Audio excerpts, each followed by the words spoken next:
Hi అందరికీ, నా పేరు కావ్య. ఈరోజు మనం ఒక సరదా తెలుగు కథ విందాం. పైకి చాలా సింపుల్గా అనిపించినా ఈ కథలో ప్రపంచం ఎలా పనిచేస్తుందనే దాని గురించి ఒక పెద్ద పాఠమే దాగుంది. చిన్న చిన్న విషయాలు ఎంత పెద్ద మార్పులకు దారితీస్తాయో ఈ కథతో తెలుసుకుందాం, సరేనా? సరే, మరి కథలోకి వెళ్ళిపోదామా? అనగనగా ఒక రాజు, ఆయన పేరు విక్రమశీల.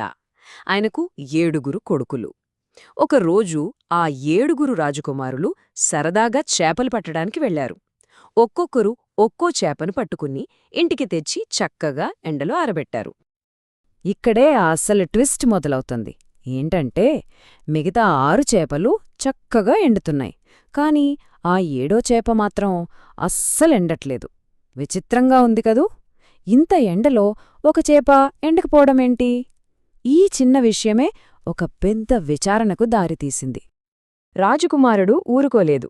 నేరుగా ఆ చేప దగ్గరికే వెళ్ళి అడిగాడన్మాట, ఏమమ్మా చేప, నువ్వెందుకు ఎండట్లేదు అని. అప్పుడు ఆ చేప ఏం చెప్పిందంటే, గడ్డివాము ఎండకు అడ్డమొచ్చింది అంది. ఇక్కడ్నుంచే అసలు కథ మొదలైంది. ఇక చూడండి, రాజకుమారుడు ఆ సమాధానంతో అస్సలు శాంతించలేదు. అస్సలు విషయమేంటో తేల్చాల్సిందే అనుకున్నాడు. అందుకే ఆ గొలుసులో తర్వాత ఎవరున్నారో వాళ్లని అడగాలని బయల్దేరాడు. సమస్య మూలాల వరకు వెళ్లాలని ఫిక్స్ అయ్యాడు. అంటే నేరుగా గడ్డివాము దగ్గరికి వెళ్లాడు. గడ్డివామూ గడ్డివామూ, నువ్వెందుకు సూర్యుడికి అడ్డంగా నిలబడ్డావు అని సూటిగా ప్రశ్నించాడు. చూశారా తన పట్టుదల? ఒక సమస్యను ఎలా పొరలు పొరలుగా విడదీసి చూడాలో ఇక్కడే మనకు తెలుస్తుంది. దానికి ఆ గడ్డివాము ఏం చెప్పిందో తెలుసా? అది తన తప్పు కాదంట. నన్ను ఆవు తినలేదు, అందుకే నేనిక్కడే ఉండిపోయాను అని చెప్పింది. అంటే ఇప్పుడు బంతిని ఆవు కోట్లోకి నెట్టేసిందనమాట. సరే, మన రాజకుమారుడు ఆగుతాడా? అస్సలు ఆగడు. వెంటనే ఆవు దగ్గరికి వెళ్ళాడు. ఆవు ఆవు, నువ్వెందుకు ఆ గడ్డివామును తినలేదు అని అడిగాడు.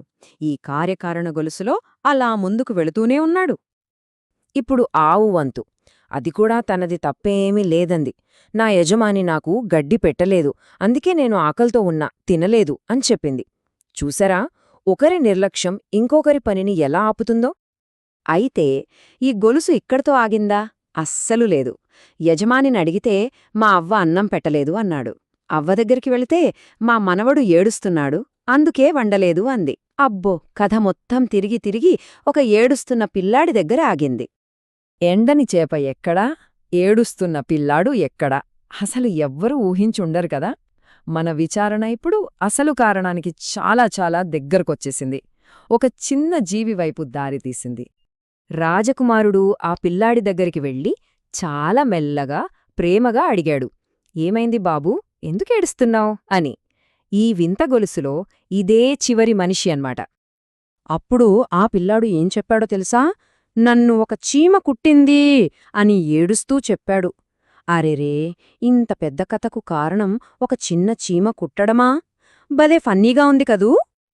సరే, చివరికి మన హీరో ఆ చీమ దగ్గరికే వెళ్ళాడు. ఈ మొత్తం కథకు కారణమైన ఆ చిన్న జీవిని నిలదీయడానికి రెడీ అయిపోయాడు. ఇప్పుడు అస్సలు నిజం బయటకొస్తుంది. ఇక్కడే అసలు కథకు ముగింపు దొరికింది. చీమ ఎంత ధైర్యంగా సమాధానం చెప్పిందో చూడండి. ఏంటి, నా బంగారు పుట్టలో చేయి పెడితే నేను కుట్టకుండా ఉంటానా అని ఎదురు ప్రశ్నించింది. అదీ సంగతి. తన ఇంటిని కాపాడుకోవడం దాని హక్కు కదా, తన పని తాంచేసింది. చూసారుగా, కథ మొత్తం సారాంశం ఇదే. సమస్యేమో ఒక చేప ఎండట్లేదని, కాని అసలు కారణమేంటి? ఒక చీమ తన ఇంటిని తాను కాపాడుకోవడం.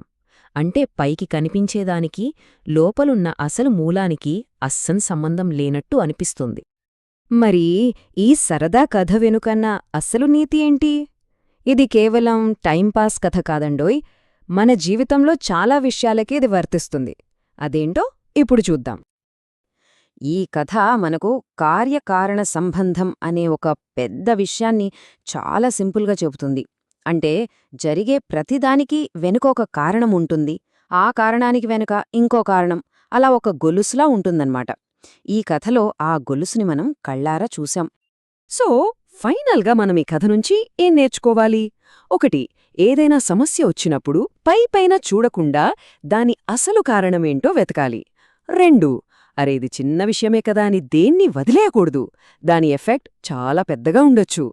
అన్నిటికన్నా ముఖ్యంగా ఏం జరిగింది అన్నోదానికంటే ఎందుకు జరిగింది అన్నో ప్రశ్నకు సమాధానం దొరుకుతేనే అసలైన సొల్యూషన్ దొరుకుతుంది. ఈ కథ విన్నాక ఒక్కసారి ఆలోచించండి. మన చుట్టూ ఉన్న పెద్ద పెద్ద సమస్యల వెనుక కూడా మనం పట్టించుకొని ఇలాంటి చిన్న చీమ ఏదైనా ఉందేమో. సరే పిల్లలు, ఈ కథ మీకు నచ్చిందనే అనుకుంటున్నాను. మళ్ళీ ఇంకో మంచి కథతో మీ ముందుకొస్తాను. అంతవరకు బై బాయ్.